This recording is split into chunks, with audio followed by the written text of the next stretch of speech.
What's going on, y'all? I'm back with another quick volume of Welcome to the Franchise here. Just want to tap back in real quick when it comes to the NBA. A little bit more some basketball, NCAA with the tournament, and just a quick little take of mine. At initial thought of seeing the LeBronversation. So I'm just gonna have a couple quick little points there. I definitely want to tap into it some more about what was said. I thought it was really fun to watch and real interesting. That boy was talking this shit. But let me just get straight into it to start with the NBA and NCAA, and I'll start off with the NCAA here. Well, we're both really. We're kind of in those weeks where the NBA is a little bit weird. Just that last little part left that doesn't really, I wouldn't say doesn't matter at all, but we aren't really paying attention to as much because of the March Madness and the tournaments going on and all that shit. Some of it actually has been fun to watch. A little bit on the men's side, a lot of it on the women's side, I'll say, from what I was able to catch. And I'm still trying to play catch up on a lot of things here in the last few weeks. Trying to catch up with some games, some highlights, of seeing who's doing what's going on. But I first want to start off with the heartbreaking news and shit that I saw that Juju Watkins tore her ACL, and she's gonna be done for the season. This shit was fucking sad as fuck to me when I heard this news. When I saw it, I really couldn't fucking believe it. My jaw literally dropped when I saw it on my phone. I saw the note come on the screen. I'm like, yo, what the fuck? Like, this shit is not, my first words is not fair. It's just not fair. It's not fair at all. But if anyone could bounce back to the fullest at full strength, though, I got full faith in Juju. I think her comeback is going to be strong. She's going to come back and bounce back even better. We seen Paige Beckers. When that happened, I was, and I don't like UConn nothing. UConn men's basketball, UConn women's. I don't like none of that shit when it comes to basketball. I don't like UConn. But even when she tore her ACL, I was like, fuck, like, what the fuck? She mad nice and shit. But it was good to see her bounce back. And you see what she's doing now. And she's going to be on her way. Hopefully in the WNBA to be doing some great things there also. So I expect the same thing for Juju, who looks like the ultimate competitor in her sport amongst the women's in college basketball. And, I've been saying this. I may sound a little bit crazy for saying this. I don't give a fuck. But I've been saying this since last season, watching her and everything and hearing about her and her come up. This right here, Juju is the MJ of the WNBA that's coming. She's coming. She gonna be. So you got Caitlin Clark, right, with all the hoopla and the energy and the vibe around her coming out in her game and everything like that. She's like the Larry Bird of the shit. And Asia Wilson right now, I think everybody's talking about, it's Caitlin Clark bringing the viewers to watch and everything like that. To me, it's Asia Wilson even before that. Like, I started back falling in love with watching WNBA again with Asia Wilson and all the crazy shit that she's been doing the past few years. She's the GOAT. If anything, let's say maybe she's like the Kareem. I'll say that for right now at the top of my head. Maybe there's another player that's better, but even Kareem is still great and a GOAT. But all right, Caitlin Clark's like the Larry Bird or whatever, right?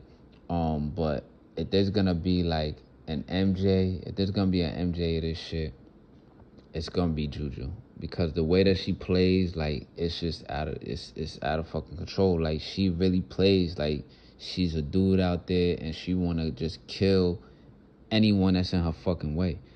And she's a scorer. She plays defense. She passes the ball. She fucking rebounds. She rebounds with aggression. She crosses you up. She shoots with aggression. Her first step is quick. Everything is mean. Like, and you just see her style. I'm just saying style of play. I'm not saying she's gonna be the greatest of all time, the greatest women's college basketball player or greatest women's WNBA player we've ever seen in our life. I hope we can see that. She's definitely gonna be one of the top college basketball women players that we've seen in this lifetime, from the numbers that she's putting up and everything. But I'm just saying play style, that ultimate competitor. You got mid-range game. You can shoot the three. You could cross people up and hit them with the mid-range. You go to the lane. You're tenacious on defense, tenacious on the board. It's just that mindset you see she plays with is highly competitive, and I like to see that shit. But very sad for, her being out for the remainder of the tournament. I mainly been watching the women's tournament because more of those players I could see that I know or I remember some of their names, even on other teams from years before. On top of the fact that it just their games to me when I've been watching during the season and in this tournament, they just add some more juice to it for me. I just seen the Bama and Maryland game go to like what double OT, 100-something points. I saw that whole shit from start to finish and I was glued. That shit had me amped. Them girls was going fucking crazy out there. And I have seen a little bit of the men's games, and it just didn't do it for me. All of them, like, some of them like that, just didn't really bring that energy like that for me. I even saw the K-State game, who they played. Who did K-State beat? I forget. I think it might have been Tennessee or some team like that. But that game also had a lot of juice to it for me. So it's still been fun to watch those games. But like I said, hope all in all, I know I went on a little bit of a crazy tangent there, but all in all, Juju, she's gonna bounce back strong, come back better, and she's coming. When she gets to the WNBA, she's coming. She's gonna be one of them top people that it's not just gonna be we just gotta watch Caitlin Clark or give her fucking 50% of the games to watch on TV. We want to watch everybody because there's definitely a lot of other ballers out there. Nafisa Collier's out there that you want to see. You got Cooper, Michaela Cooper, I think, on the Phoenix Mercury out there. You got all type of people that you actually really want to watch in WNBA besides Caitlin Clark. And no hate to Caitlin Clark. She's nice too. She's fun to watch as well. But it's a bunch of personalities now and more that's going to be coming. And with that being said, it's been fun to watch all the other teams also. You got LSU with Floje and Morrow. I think they got another shorty on the team too that be getting buckets and doing her thing. So they're still balling. And I'll say this real quick also, which is probably going to sound a little crazy, but, yo, if Juju is the MJ coming in the league, I think Floje, her style, just based off the style of play, how I watch it, Floje is the Kobe of the league that's probably going to be coming if she wants it. Because, she has the music thing going on also. And we'll see how she feels about shit when she gets to the league and how shit is set up. And she going to be like, fuck it, I'll get a better deal with NIL and doing the music and shit. But I love her game also. It's fun to watch her compete. She has that competitive mindset also in some of her moves and her play style, her shots, and everything how she plays the game. It reminds me of kind of like a young Kobe when his first couple years in the league figuring it out with the Lakers. That's why I say that. And then you got the South Carolinas. They got some ballers on there as well. And NC State got someone, I think her last name is Sellers. But I caught a couple of NC State games this year on the women's side. And they've been giving shorties buckets out there. Maryland as well, going crazy. In that last game, like I said, against Alabama. And then UCLA, they got the #1 pick on their team for the WNBA. But it's been fun to watch all along. And then Notre Dame, you got Hannah Hidalgo, Citron on there, K-State with Pondexter. USC still has Area Fenn, who's in the mix there, and she's been having a great year. She's going to be someone, I think, she's up for the draft. So it's been really fun to watch and really exciting as far as on the women's side. Men's basketball, like I said, it doesn't give me the same juice, same energy to get as interested. But I caught a couple games that were kind of interesting to watch on the men's side. It's just that the men's basketball, when it comes to the tournament, sometimes it's tough to follow for me because I don't really know who a lot of these motherfuckers are. I don't really know. I keep hearing Cooper Flag. One person I heard about a VJ Edgecombe or whatever, and I seen he had a pretty nice tournament. I think I saw that game where Baylor lost. He had a nice little game and everything, but I don't really know anybody else like that I know is gonna be in the league. Some of the motherfuckers that I know is gonna be in the league, or I can't wait to watch in the league, like the Ace Baileys, Dylan Harpers of the world, and shit like that. I don't even think the motherfuckers was in the tournament. I'm pretty fucking sure. So and then Duke got a couple other guys that I saw in one of the games that were fun to watch. Tyrese Proctor in there. The dude from Sudan, I seen him getting rebounds, dunking and shit, sending niggas shit to the stands. But other than that, I don't really know too many of the guys in college basketball like that. And my thing is this with that is that and I think I brought it up before when I first started out putting out volumes this year. One of the things I felt like was killing the league or killing fan interest when it comes to the NBA is you got all these motherfuckers coming out of college that's just one and done, one and done, one and done, or they're getting drafted off of potential, getting drafted off of potential. We don't know who they are. They get to the league and they wash out and they ain't really shit. Then they just jump, they're just a trade chip for team to team to team to team to team and shit. And, they never really find their footing, or we'd be like, damn, they was mad nice in high school. I remember they highlights. You follow them through high school for maybe 2 to 4 years. You follow them for just 1 year, maybe 2. In college, they get to the NBA, they're not ready. They're getting drafted off potential. Niggas is not even 21 yet. They ain't got their man strength. They ain't go through no man adversity yet to be like, yo, I got to be on my shit. This is my career. And they wash out in the league, or they end up G League, or they end up overseas, or whatever the fuck, and they not really shit, and we don't know who they are.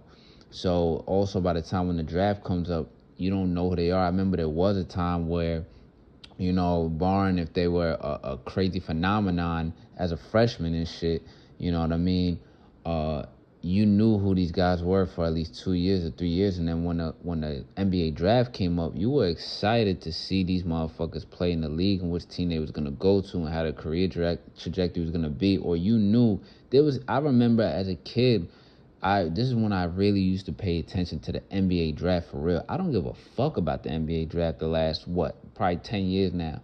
As a kid, though, I used to give a fuck about the NBA draft because it used to be fun to see. Even the motherfuckers that was not lotto, after the 14, 15 pick, or even in the second round, you'd be like, oh, that's a good pick for this team because he's a good fit with what he does. He's a good spot-up shooter, or he plays good D, gets steals, he could distribute the ball. I want to see what he do when he goes to, a Charlotte, or goes to Philly, or he goes to a Lakers or some shit. And then when you see it actually working out, you see them actually working out like a fucking Jordan Farmar who's on a championship team with the Lakers.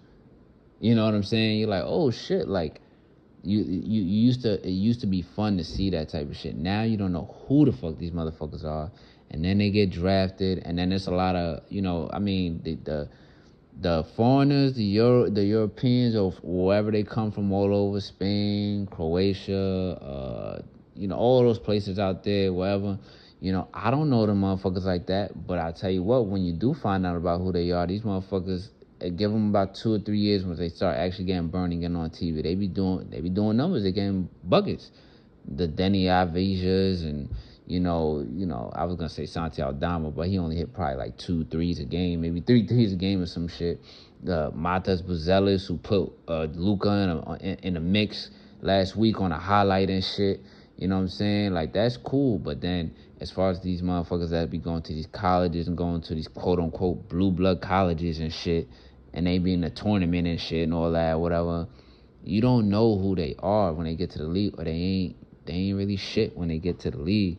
And I think that there needs to be a connection there and a little bit of a fix again, so that both the brands could work together, and it helps for the fans, but not just the fans, us watching. It helps for the brand of basketball also, because, I'd rather take, and you're seeing it too in the last few years, I feel like, I'd rather take the undrafted free agent nigga that been in school for 3 years and he's 22 or 21 or even 24 and shit, and he could contribute right away, or he could contribute at some point later on down the season on a good team or a great team. I'd rather watch motherfuckers like that than, who the fuck is this nigga? He only, They're saying he's the youngest, this, that. He in the G League. He's going back and forth between the G League. Who the fuck is that nigga? You know what I mean? I'd rather see some shit like that, or you seen them doing this in tournaments year in and year out, losses and wins and losses and triumph and overcoming it, or even winning a championship, and then they get to the right fit, the right system, and then you're seeing them in the league mature through the process of being a professional in the league. I'd rather see shit like that these days. You know what I'm saying? Instead of watching tournaments, I don't know who the fuck any of these niggas are, and I ain't gonna know who they are 5 years from now, because half of them ain't gonna be in the fucking league. Or if they are in the league, damn, I didn't know that was him, but he was undrafted.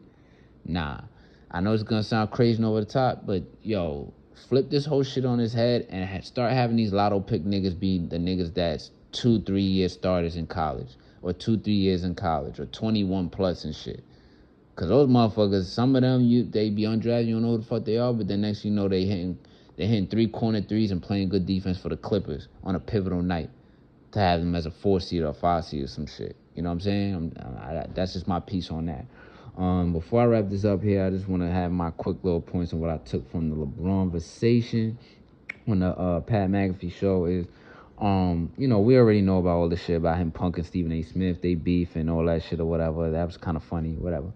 But I like how he also said, honestly, piggybacking off of what I was talking about, that he really doesn't watch college basketball like that. He said it's like a different sport to him. And I'm like, shit. When he was saying that, I was like, damn, I feel the same exact way. It's a different sport to me than NBA basketball. Basketball I want to see, even if I'm just on the sideline watching pickup games or watching WNBA or women's college basketball. It's a different sport to me. Like, niggas can't shoot. Niggas can't get their own shot. Niggas don't know how to get past a 2-3 zone and all this type of shit.